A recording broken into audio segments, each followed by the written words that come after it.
Hello, I'm Dr. Zilu Liang from the Ubiquitous Computing and Personal Informatics Lab at the Kyoto University of Advanced Science in Japan. Today, I'd like to present a pilot study into the discrepancy between sleep data and subjective sleep experience in quantified-self sleep tracking.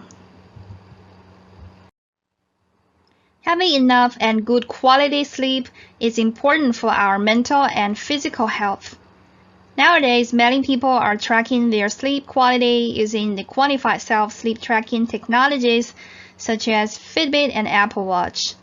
This slide shows some of the most famous sleep tracking tools. Zilu was the first consumer-grade EEG-based sleep tracking system, though it has been out of market since a while ago. Currently, the most common forms of sleep tracking technologies are wristbands and smartphone applications, which rely on accelerometer and PPG sensors to infer the sleep stages that a user goes through at night. These tools are also gaining popularity in the research community. Many studies have investigated how users interact with sleep tracking technologies in various forms, and found that users often complained about the discrepancy between the data collected with these devices and their subjective sleep experience. And such discrepancy is often referred to as an accuracy issue, which leads researchers to assume that improving device accuracy is the solution to the problem. However, in our recent study, we found that even when Fitbit agreed well to the medical device, they not necessarily match subjective sleep perception. In the first graph here, the blue and yellow bars represent the total sleep time measured by the medical device and the Fitbit, respectively. And the purple bars represent the subjective perception of total sleep time. It shows that while Fitbit and the medical device agreed reasonably well, but from both forms of objective data derived from the subjective estimations, a similar tendency can be found in the number of awakenings in the second graph. In fact, the discrepancy between objective sleep data and subjective sleep quality is a common phenomenon in sleep research, known as sleep perception. It occurs even when polysomnography or PSG was used. One study found that the sleep structural metrics measured with PSG explained only 11 to 17% of the variance in subjective sleep quality. And sleep misperception has been observed not only in patients with depression and sleep problems, but also in healthy adults. Despite the commonplace of the discrepancy between the objective sleep data and the subjective sleep experience, the mechanism of this phenomenon is poorly understood, especially in the domain of the quantified-self sleep tracking. So in this pilot study, we aimed to provide an explanation to the discrepancy between the quantified-self sleep data recorded with Fitbit and the subjective sleep experience from a neuroscience perspective. We investigated the associations of the subjective sleep ratings and the Fitbit measured sleep data to cortical hemodynamics in the prefrontal cortex during the first sleep cycle. And this study is the first attempt to bring a neuroscience perspective to the study of the quantified-self sleep tracking.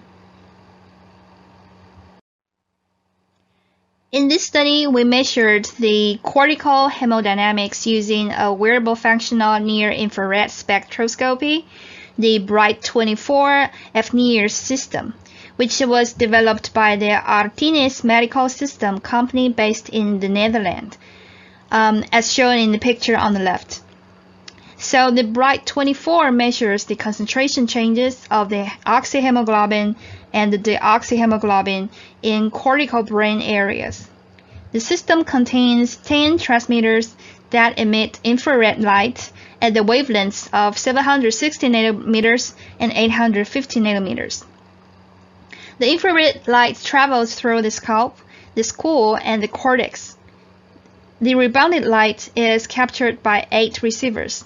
Using the template as shown in the picture in the middle, the transmitters and receivers were configured into 27 channels with an inter-opto distance of 3 centimeters and penetration depth of 1.5 centimeters. The optos were fixed on a soft head cap and were placed between the FPZ, F3, CZ, F4, FPZ region according to the international 10 to 20 EEG system. The fNIRS system has a companion software called OxySoft.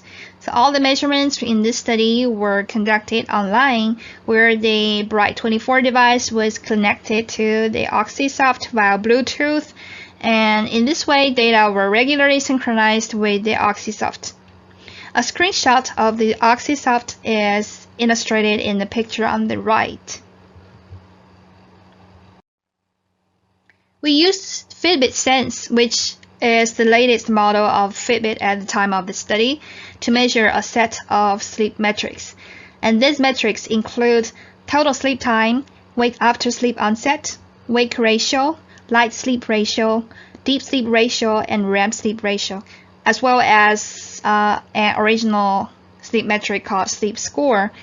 And the participant won the device on their non-dominant wrist, and the data were synchronized, automatically collected. And sleep data were synchronized with the Fitbit smartphone app the next morning upon waking up. And subjective sleep quality was collected using a 1 to 5 Likert scale, with 1 and 5 denoting extremely poor sleep and extremely good sleep, respectively. A 15-day data collection experiment was conducted with 1 healthy participant. On the night that the data collection experiment was conducted, we put on the Bright24 and the Fitbit Sense on the participant, and he was asked to firstly sit quietly on bed while staying awake for 2 minutes. He then got in bed and turned off the light. The Bright24 was left on until it ran out of battery. In the morning, after waking up, the participant was asked to synchronize the Fitbit and then rate his sleep quality. The raw optical density data were exported from the Bright24 through the OxySoft. The sleep start time as recorded by the Fitbit Sense was used as the start time TS. The end of the effective data was set as TS plus 90 minutes because we wanted to focus on the first sleep cycle. Bad channels were removed using the scalp coupling method. The raw optical density signals were then converted to concentration changes in oxyhemoglobin and deoxyhemoglobin using the modified Beer-Lambert law. The hemoglobin signals were bandpass filtered to remove cardiac and respiratory noise. We then derived features from the filtered hemoglobin signals in both time and frequency domains. 5 time domain features, that is the mean, the median, the standard deviation, the skewness, the kurtosis, and 3 frequency domain features, that is the total power, the peak amplitude of the frequency components, and the peak ratio were derived from the cortical hemodynamic signals of each channel and then averaged across all channels. The Fitbit sleep data were exported using a web application that we developed in our previous study. All data were matched by date. This table shows the significant correlation between sleep metrics and the hemodynamics features. It shows that the subjective sleep rating negatively correlated to the average skewness and kurtosis of the concentration change of the oxyhemoglobin, and no significant correlation was found between the subjective sleep rating and the features derived from the concentration change of the deoxyhemoglobin. And different objective sleep metrics as measured with Fitbit Sense correlated to different hemodynamic features. For example, the sleep score was strongly correlated to the standard deviation of both of the hemoglobin signals. And wake ratio strongly correlated to the mean of the concentration change of the oxyhemoglobin. And light sleep ratio strongly correlated to the standard deviation skewness of the oxygenated hemoglobin and the standard deviation skewness kurtosis peak ratio of the deoxygenated hemoglobin. And REM sleep ratio was strongly correlated to the kurtosis of the concentration changes in the oxyhemoglobin and the peak ratio of the concentration changes in the deoxyhemoglobin. The table here shows the significant correlations between the subjective sleep rating and the channel-wise hemodynamic features.